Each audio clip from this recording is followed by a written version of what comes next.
A Rede Bariloche recebe o presidente da Câmara de Vereadores de Ibirama, Saulo Fonseca. Saulo, bom dia, seja bem-vindo. Bom dia, JB, bom dia a todos os ouvintes. Satisfação em estar aqui conosco. Já são 8 meses frente à presidência da Câmara de Vereadores, tantos assuntos, mas a gente pode abrir falando, né, que está em andamento a CPI das diárias. Como é que está esse processo, Saulo?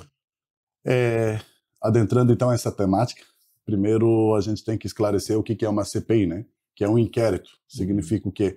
Ele não é na fase processual. A CPI, ela visa o quê? Ela visa apurar, então, irregularidades e imputar o quê? A autoria e a materialidade. Significa o quê? Autoria. Quem é a pessoa e a materialidade, né? Pegar as provas e, em cima disso, então, fazer um relatório e daí, se enviar ao Ministério Público. Esse relatório compreende a que período? A gente tem por prazo certo, né? A gente está numa fase, então, de que, com todas as colheitas das provas, né, as oitivas das testemunhas, e muitas coisas podem, então, se ramificar, né? Ou seja, ouvindo algumas pessoas, a gente acaba tendo que ouvir outras, e assim sucessivamente. Mas aquilo que a gente já ouviu, né, aquilo que a gente já colheu de provas, sinceramente, algumas coisas até me causaram bastante espantos, né? Mas a gente está numa fase agora de que a gente vai ouvir uma pessoa que, na minha opinião, é uma peça central, né? Já está marcado então para o início de setembro, mas agora a gente vai ver como isso vai se desenvolver, mas a gente está bem otimista quanto ao trabalho e a gente quer acreditar, né, que para outubro a gente já consiga então ter esse relatório para daí fazer a votação e enviar ao Ministério. Mas essa CPI se refere a qual ou quais anos? Na verdade foram então irregularidades, né, que ocorreram então na gestão passada, sobre a questão do pagamento indevido de diárias, que o servidor então ele fazia essa viagem, né, fazia no sentido que de preencher os formulários, de receber então a pecúnia, né, que é o dinheiro, e genuinamente não fazer nesses itinerários, nessas viagens. A gente ouviu então pessoas que foram arroladas como pacientes e elas falaram então que não viajaram com o carro da saúde, e esses fatos então estão sendo corroborados, algumas informações então estão pendentes de entregas, né? Mas tudo leva a crer de que realmente aconteceu esses ilícitos, teve falas inclusive de servidor público que levam a crer de que essa pessoa então não fez sozinho, né? Eu em si, na minha experiência que eu tenho, eu vejo que a princípio 2 pessoas, né, a gente já tem bem fundamentado então os ilícitos que eles cometeram, e agora a gente vai ver, né, se há o envolvimento ou não, mas também a gente tem que deixar bem claro de que essa CPI, na verdade, ela não é no viés de atacar ou proteger ninguém politicamente, né? A gente, tanto que a questão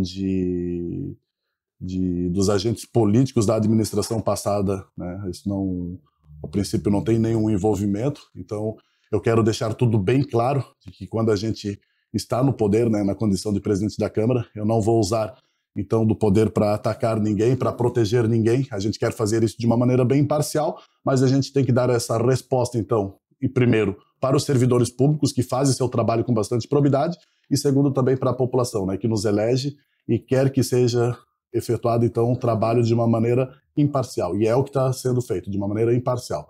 E até eu quero agradecer a todos os membros, né, dessa CPI, desde os servidores então designados, mas também os vereadores, né? A Solange, o vereador Jorge, o vereador Tibica, né? Então, e a vereadora Priscila, que é a relatora, que estão fazendo esse trabalho também de uma maneira imparcial. Além desse assunto, nesses 8 meses, o que você poderia pontuar?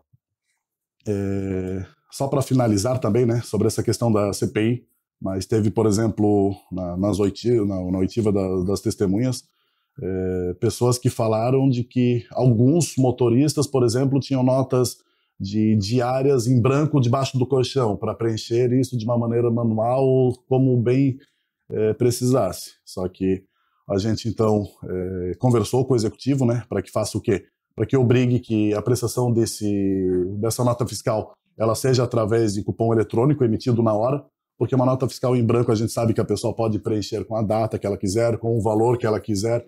Então, essa é uma situação de que a gente tem que fazer o quê? Mais do que identificar, a gente também tem que ir criando mecanismos de solução para essas situações, né? Então, teve confissão, né, de servidor que falou que teve essa conduta nefasta, né, de aceitar, né, um valor para direcionar diária para um outro servidor, mas isso tudo vai ser esclarecido no seu tempo, né? Mas realmente assim, né, só para concluir o assunto, ele causou assim, né, bastante espanto, né? Mas só que a gente foi eleito então para fazer o trabalho que é de fiscalização, e a fiscalização, né, a gente tem que fazer ela de uma maneira íntegra, né?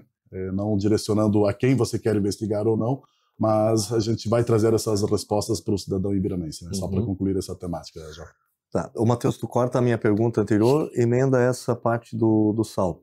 Aí eu refaço ela daí, tá bom? Ô Saulo, agora, além desse assunto, né, que vem aí movimentando toda a comunidade ibiramense, o que você pode pontuar ainda nesses 8 meses? A gente deu prioridade, então, né, ao andamento da Casa Legislativa no seguinte sentido, né? Sobre a questão da acessibilidade, né? Foi uma temática que as pessoas, então, com bastante ênfase nos comerciantes, eles foram cobrados, mas a nossa Casa Legislativa, por exemplo, estava pendente com muitas situações. A gente adequou, então, sobre a questão da questão estrutural do Corpo de Bombeiros, né, que já deixamos em dia. A gente montou a comissão também da acessibilidade para pontuar, então, quais são as situações que a gente vai fazer as melhorias na Casa Legislativa. Sobre a questão da sustentabilidade também, a gente está trabalhando, está em andamento também. Sobre a questão, já foi feito o projeto tanto da entrada quanto da parte de implantação de placas solares, e a gente quer fazer esse projeto da implantação do selo verde na cidade de Ibirama, que significa o quê? Incentivar, fomentar com que as pessoas, então, também coloquem placas solares, cisternas, questão da coleta do lixo e outras temáticas que a gente vai desenvolver, a gente está em andamento. A questão do portal da transparência, né, a gente designou, até agradeço o vereador Jorge, ele foi a pessoa que tomou a frente com isso, mas a gente está também readequando, mudando o portal da transparência. São diversas temáticas, e nessas diversas temáticas, né, é a questão da escola do legislativo, acessibilidade. Então eu designei e pedi para a vereadora Priscila, e eu quero acreditar que a pessoa que está no posto de liderança, como estou atualmente na presidência da Câmara de Vereadores, ele tem que ser humilde o suficiente para designar isso para as pessoas competentes, né? E cada vereador lá, então, ele vai ganhando a sua atribuição e eles vão desenvolvendo esse trabalho e, consequentemente, a gente consegue tornar um legislativo mais forte, né? Ou seja, eu não centralizo o serviço, né? Eu distribuo para os demais vereadores para que a gente consiga, então, a gente vai mudando, portal da transparência, acessibilidade, escola do legislativo, que futuramente a Priscila, então, vai trazer para nós. E essas situações, então, enquanto mesa diretora, a gente está desenvolvendo em conjunto, juntamente a mesa diretora, né, que é Saulo, que é vereador Jorge, a vereadora Solange e o vereador Guido Pens. As sessões todas as segundas-feiras é aberto ao público? Isso. Uma outra situação que a gente também inovou é a questão, então, da tribuna cultural, né, que a gente chama, então, servidores públicos, representantes das entidades não governamentais, entidades do terceiro setor, ou seja, praticamente toda semana a gente tem uma entidade, né, sendo ela pública ou não, mas para que as pessoas então tenham, né, esse contato então maior com a comunidade e principalmente os vereadores, né? Eu sempre vejo, né, e eu sempre digo, né, já trouxe aqui em vezes passadas de que a gente na política, né, eu em si eu trabalho com identificar, o expor e ver os mecanismos de resolução, né? Mas você só identifica quando você ouve as demandas, né? Então, identificada essa demanda, e daí a gente vai ver os mecanismos e a gente corre atrás, né? A gente já ouviu, enfim, né? São diversas entidades, né? Desde a Rede Feminina, Corpo de Bombeiros, até as secretarias da Educação, mas é importante ter essa proximidade das entidades com os vereadores, que, consequentemente, é essa aproximação, então, com a nossa comunidade ibiramense. Para saber a atual situação de cada entidade, né, Saulo? Perfeito. E, assim, as demandas são grandes, né? É sempre, como se diz no jargão político, né? As necessidades, né, elas são infinitas, mas os bens, os recursos são finitos, né? Ou seja, a gente tem que fazer bastante gestão, tem que trabalhar com bastante probidade, mas a gente, ouvindo essas demandas, a gente consegue dar uma vazão, então, e, consequentemente, melhorar a vida do cidadão ibiramense. Saulo, obrigado pela presença e disponha sempre dos microfones da Rede Vale Norte. Agradecido, JB, agradecido também a nossa comunidade. Eu sempre digo, né, naquilo que as pessoas precisarem, podem chamar ou solicitar qualquer vereador, a gente leva para a Câmara de Vereadores, a gente debate de uma maneira colegiada e a gente está aqui, na verdade, para melhorar a vida do cidadão. Então, no que precisarem, contem conosco.